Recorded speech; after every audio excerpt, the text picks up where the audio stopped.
2018 সনে একাদশ জাতীয় সংসদ নির্বাচনে ক্ষমতার অপব্যবহার, অপরাধমূলক অসদাচরণ, জালিয়াতি, দিনের ভোট রাতে করা এবং আর্থিক লেনদেনের মাধ্যমে সংসদ সদস্য নির্বাচনের প্রক্রিয়ার সাথে প্রশাসন, নির্বাচন কমিশনের সংশ্লিষ্ট কর্মকর্তা, পুলিশ, র্যাব, অন্যান্য আইনশৃঙ্খলা বাহিনীর সদস্য সহ সংশ্লিষ্ট সকলের বিরুদ্ধে অনুসন্ধানের সিদ্ধান্ত গৃহীত হয়েছে।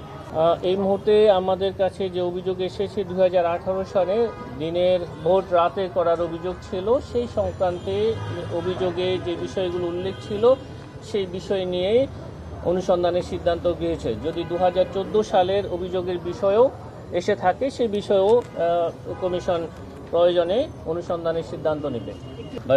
2018 সালের নির্বাচন নিয়ে সবচেয়ে বেশি বিতর্ক ছিল এবং আমাদের কাছে এই অভিযোগটা এই 2018 সালের নির্বাচনের সাথে যারা সম্পৃক্ত ছিল সেই অভিযোগের প্রেক্ষিতে অনুসন্ধানের সিদ্ধান্ত গৃহীত হয়েছে।